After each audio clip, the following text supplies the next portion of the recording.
వికలాంగురాలు భూమిని అక్రమ పట్టా చేసిన మోతే ఎంఆర్ఓ సంఘమిత్రను వెంటనే సస్పెండ్ చేయాలని సూర్యాపేట కలెక్టరేట్ ఎదుట అరగుండు కొట్టించుకుని భారత వికలాంగుల హక్కుల పరిరక్షణ సమితి రాష్ట్ర అధ్యక్షులు గిద్దె రాజేష్ వినూత్న నిరసన. ఆర్డీఓ విచారణలో ఎంఆర్ఓ అక్రమ రిజిస్ట్రేషన్ చేసిందని తేలిన నేటికి ఆమెపై జిల్లా యంత్రాంగం చర్యలు తీసుకోపోవడంపై ఆగ్రహం. అవినీతి ఎంఆర్ఓపై చర్యలు తీసుకునేంత వరకు తమ పోరాటం ఆగబోదని వెల్లడి. త్వరలోనే రాష్ట్ర సచివాలయాన్ని ముట్టడిస్తామన్నారు. మరి చివేముల మండలం తిరుమలగిరి గ్రామానికి సంబంధించినటువంటి మట్టపల్లి పూలమ్మ అని చెప్పేసి మా వికలాంగురాలు గారి భర్త అయినటువంటి మట్టపల్లి వెంకటాచలం గారి పేరు మీద ఉన్నటువంటి 7 ఎకరాల 10 గుంటల వ్యవసాయ భూమిని మరి మా వికలాంగురైనటువంటి పూలమ్మ గారికి, అదేవిధంగా ఆమె కుమారుడైనటువంటి మట్టపల్లి రఘుకు కానీ, అదేవిధంగా ఆమె అత్త అయినటువంటి లింగమ్మ గారికి కానీ ఎలాంటి సమాచారం ఇవ్వకుండా, అంటే ఎందుకంటే ఆ భూమికి సంబంధించి వాళ్ళ ఫ్యామిలీ మెంబర్స్ ఉన్నారు, పూలమ్మ గారి భర్త చనిపోయినారు, వారి కనీసం కూడా సమాచారం ఇవ్వకుండా మోతే ఎంఆర్ఓ గారు అక్రమ మార్గంలో మరి నెల 7వ తారీఖున అక్రమ రిజిస్ట్రేషన్ చేసింది. ఈ రిజిస్ట్రేషన్కి సంబంధించి అక్రమ రిజిస్ట్రేషన్ సంబంధించి మరి ఈ భూమికి సంబంధించి 7 ఎకరాల 10 గుంటల వ్యవసాయ భూమికి సంబంధించి సూర్యాపేట కార్పొరేషన్ బ్యాంకులో మార్టికేషన్ లోన్ ఉన్నది. ఒరిజినల్ పాస్ పుస్తకాలు మొత్తం కూడా బ్యాంకులోనే ఉన్నవి. ఒరిజినల్ పాస్ పుస్తకాలు బ్యాంకులో ఉన్నప్పటికీ మార్టికేషన్ లోన్ ఉన్నప్పటికీ కూడా ఎంఆర్ఓ గారు అవినీతికి పాల్పడి తప్పుడు పాస్ పుస్తకాలను తయారు చేసి అక్రమంగా మరి కుటుంబ సభ్యురాలైనటువంటి మా ఫ్యామిలీ మెంబర్ అయినటువంటి మా పూలమ్మ గారికి, వాళ్ళ కొడుక్కి, వాళ్ళ అత్తకి ఎవరికి కూడా సమాచారం ఇవ్వకుండా మరి ఈ నెల 7వ తారీఖున అక్రమ రిజిస్ట్రేషన్ చేసింది.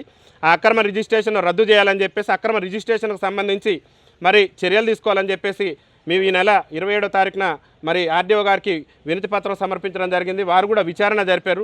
వారి విచారణలో కూడా మరి అక్రమంగా ఎంఆర్ఓ గారు ఫ్యామిలీ మెంబర్స్కు నోటీసులు ఇవ్వకుండా పట్టా చేసిందనేటటువంటి విషయం కూడా నిగ్గు తేల్చి మరి 27వ తారీఖు ఆర్డీఓ గారు తప్పు జరిగిందని తెలిసి కూడా నేటి వరకు కూడా ఎంఆర్ఓ గారి పట్ల చర్యలు తీసుకోకపోవటం అనేది వికలాంగుల సమాజం పట్ల కొంత చిన్నచూపు చూస్తున్నారనేటటువంటి ధోరణి మాకు అనిపించి ఈరోజు మరి ఇప్పటికైనా చర్యలు తీసుకొని ఏదైతే అక్రమ పట్టా ఉందో చేసిన అక్రమ పట్టాను తక్షణమే రద్దు చేయాలని చెప్పేసి డిమాండ్ చేస్తూ ఈరోజు గౌరవ కలెక్టర్ గారు కూడా మేము అనేక సందర్భాల్లో వినతి పత్రాలు ఇచ్చినాం.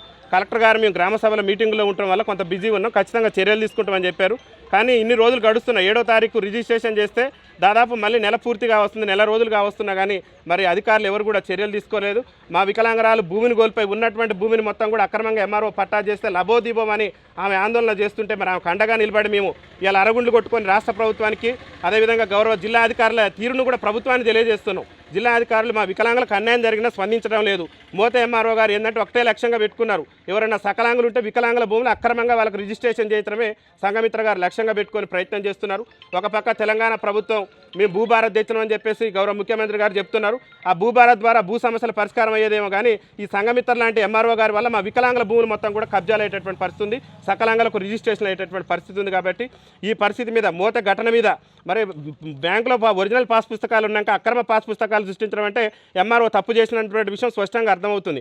ఇంత తప్పు చేసినా కానీ నేటి వరకు కూడా మరి జిల్లా యంత్రాంగం, జిల్లా అధికారులు స్పందించకపోవటాన్ని మేము తప్పుపడుతూ ఆ మార్టికేషన్లోనూ ఒరిజినల్ పాస్ పుస్తకాలు ఉన్నప్పటికీ ఫ్యామిలీ మెంబర్ సమాచారం ఇవ్వకుండా కూడా ఎంఆర్ఓ రిజిస్ట్రేషన్ చేసింది. కాబట్టి ఆమెను తక్షణమే సస్పెండ్ చేసి ఆమె చేసినటువంటి ఆ పట్టాను రద్దు చేసి మా వికలాంగురాలు పూలమ్మకు న్యాయబద్ధంగా రావాల్సినటువంటి భూమిని ఇప్పించాలని చెప్పేసి ఈరోజు సూర్యాపేట కలెక్టరేట్ ఎదుట మేము అరగుండు పెట్టి నిరసన వ్యక్తం చేసినాం. ఈ అరగుండుతోనే మా నిరసన ఆగదు.